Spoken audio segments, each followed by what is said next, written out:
출제위원급 대학교 수준이 출제한 그런 파이널 모의고사 지금 이제 마지막 3회차 지금 강의를 하려고 하고 있습니다.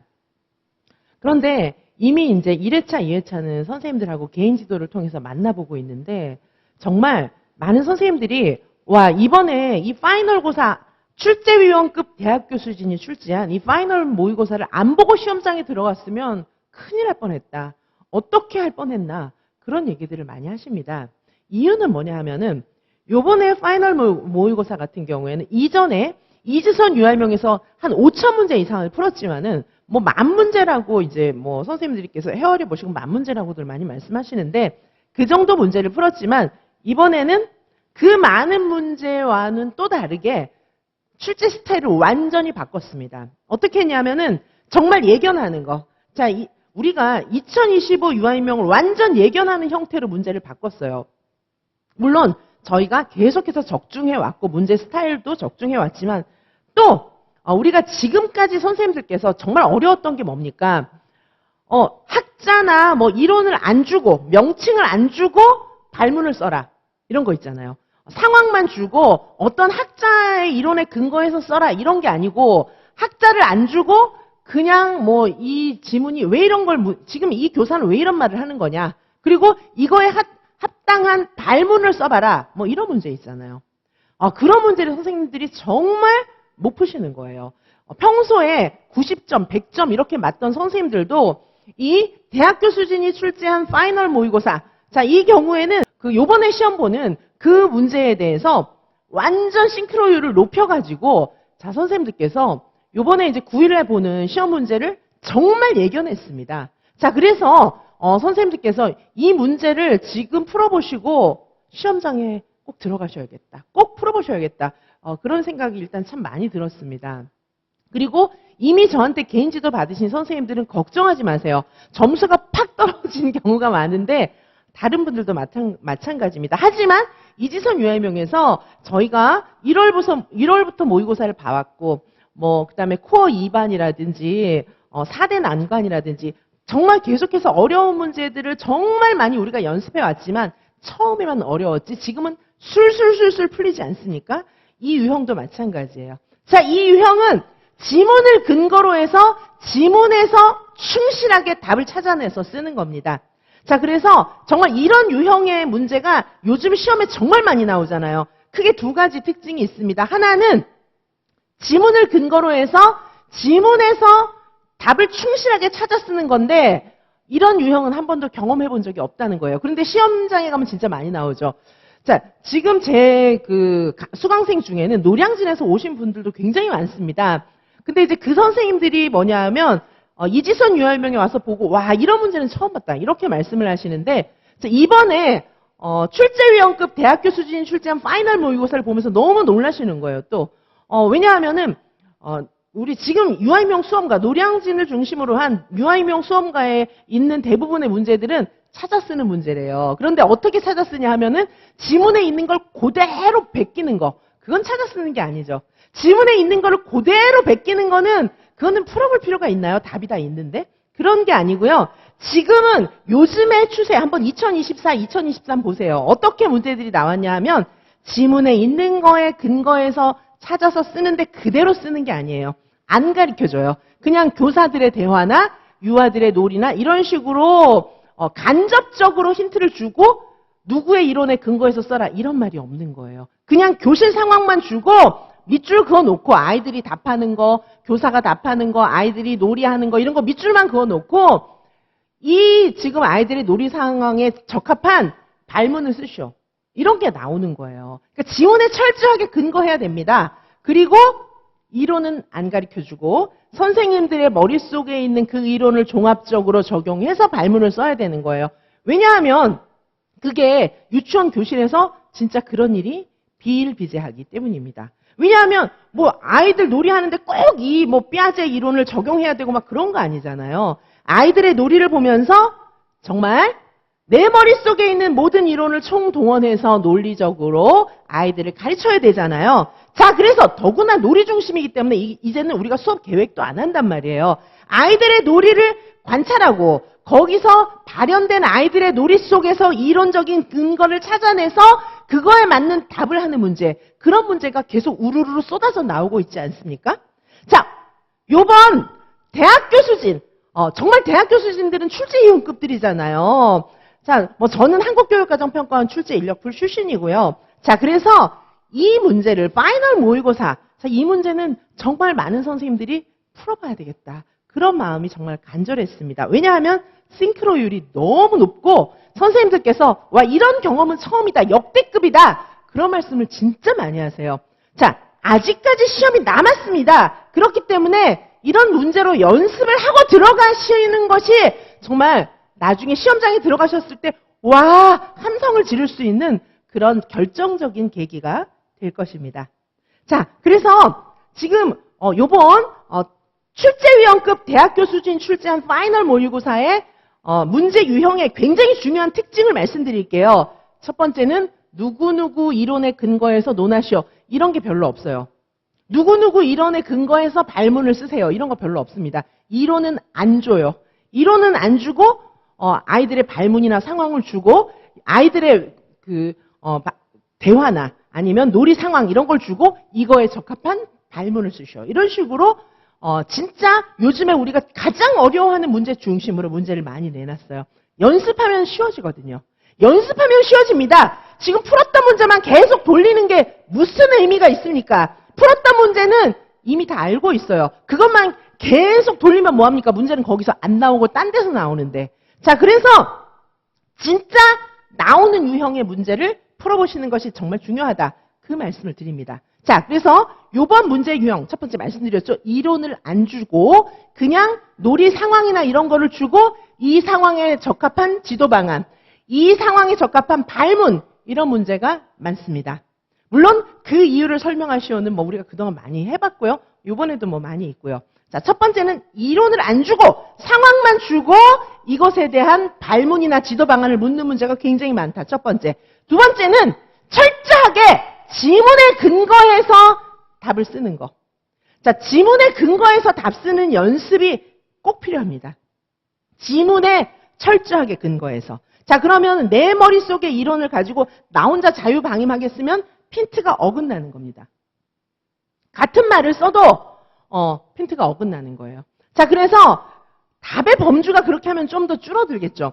평가원에서는 답의 객관성을 확보해야 되잖아요. 그래서 그런데 이제 그럼에도 불구하고 지금은 놀이 중심, 유아 중심이니까 판에 박힌 그런 사고를 하는 거를 또 문제화할 수는 없잖아요. 그래서 나름대로 평가원에서 정당성을 찾는 문제의 객관성, 문제를 객관화하는 굉장히 중요한 방식은 이제 이 문제 자체에서 지문에 충실하게 답을 쓰는 거, 그러면 정답이 정해져 있게 되는 것입니다.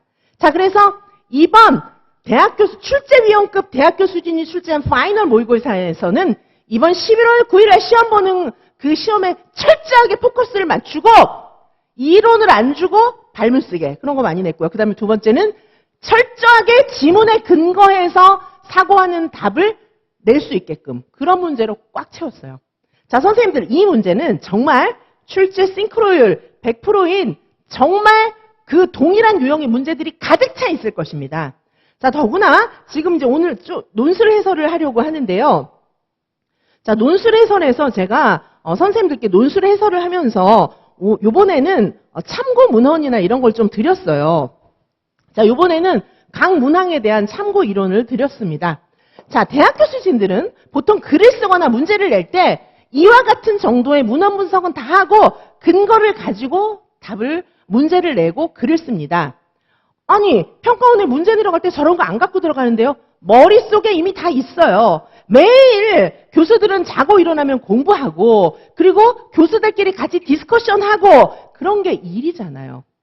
늘 그런 일을 하잖아요. 그래서 이 정도의 글들은 머릿속에 들어있습니다. 자, 선생님들께서 요즘에 와, 이 문제 뭐야? 뭐지? 이런 거 다 요즘에 많이 논의하고 있는 국제적인 이론들입니다. 자, 그래서 오늘 제가 드리는 그 논술 문제 같은 경우에도 완전히 대학교 수진들이 디스커션에서 문제를 내는 그 출제 방식을 그대로 썼습니다. 자, 그래서 이 문제는 대학 교수진들이, 출제위원급 대학 교수진들이 냈잖아요. 자, 예를 들면, 이제 문제 해설을 해야 선생님들이 이게 잘 이해가 가겠지만, 개략적으로 좀 말씀을 드린다면, 자, 대학 교수진들은 보통 글을 쓰거나 문제를 출제할 때, 이러한 문헌 분석에 근거해서 글을 쓰고 문제를 출제하는데, 평가원에서는 이런 원서를 다 주는 건 아니잖아요. 그런데 교수들끼리는 이미 알아요. 머릿속에 다 있고 서로, 얘기하면 다 압니다. 자, 그래서 1번 문항 관련해가지고는, 자, 요런, 저서들을 많이 활용을 했습니다. 자, 1번 문항이 있고요. 그 다음에 2번 문항, 각 문항과 관련된 저서들입니다. 자, 논문도 있고 저서도 있습니다. 자, 요건 이제 3번 문항. 근데 선생님들, 여기 하그리비우스와 풀란이 있잖아요. 근데 선생님들 하그리비우스와 풀란의 이론 아시지만은 2000년 이후에 새로운 그 멘토링에 대한 그런 이론들을 또 많이 냈어요. 이게 요즘 시험에 많이 나오고 있습니다. 자, 그래서 교수들이 좋아하는 이런 내용들을 쭉 이제 1번, 2번, 3번, 4번에 다 이론적으로 근거했습니다.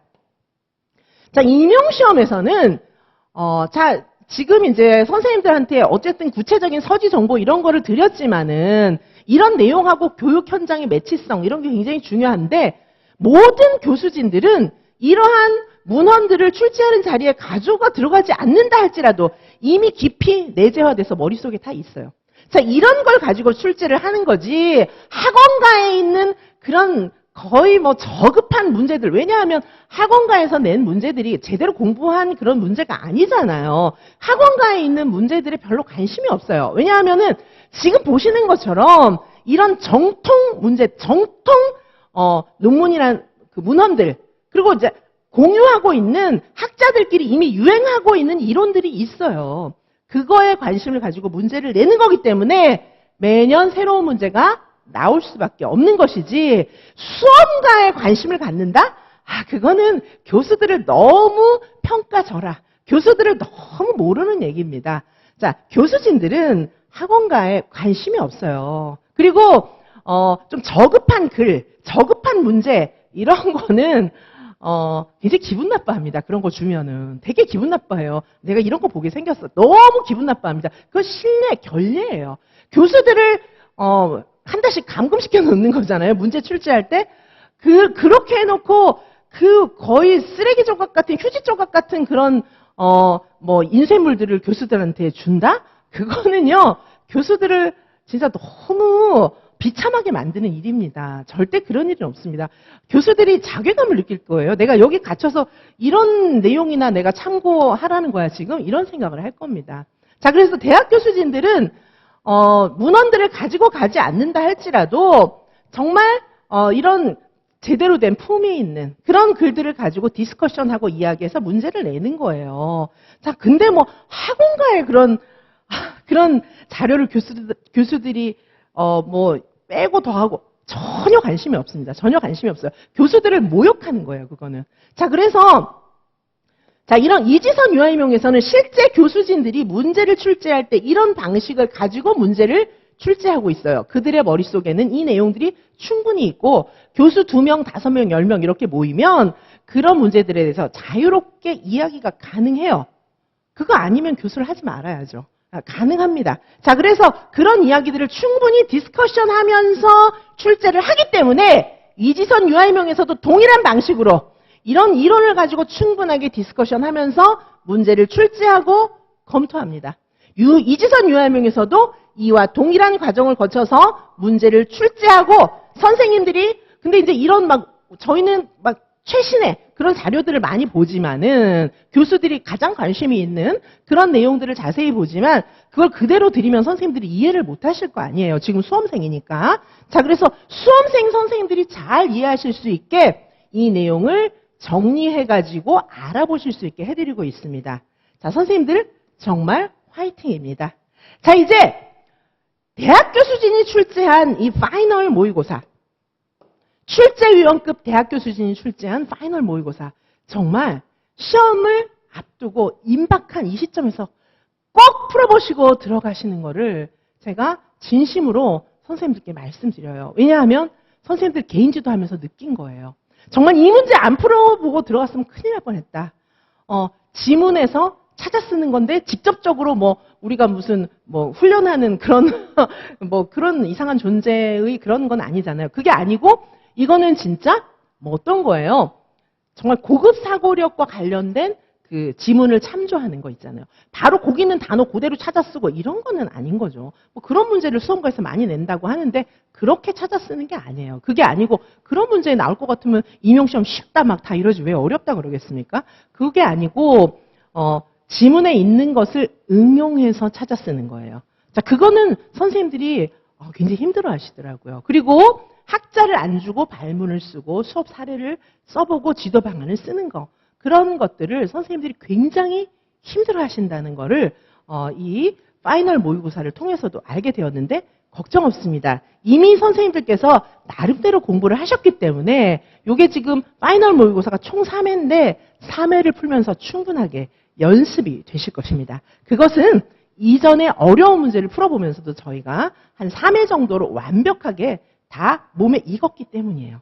자, 그래서 이 강의를 아직 수강하시지 않은 선생님이라면 정말 꼭 풀어보시고 들어가시는 게 좋겠다. 그런 조언의 말씀을 드리고 이 강의를 수강하시면서 와 문제가 어려워 그런 생각이 드신다면 걱정하지 마세요. 3회를 지나는 동안에 선생님은 이 문제의 벽마저 완벽하게 넘어서 이제 선생님들을 거치는 것은 아무것도 없는 완벽한 최고의 스킬을 가진 수험생이 되어서 어떤 어려운 벽도 훌쩍 뛰어넘는 반드시 합격하는, 수석 합격하는 그런 주인공이 되실 것이기 때문입니다. 선생님들 꼭 합격하시기 바라요. 끝까지 지선쌤은 선생님과 함께 하겠습니다. 선생님의 합격을 진심으로 기원하며 모든 것을 다해드리겠습니다. 꼭 합격하십시오. 감사합니다.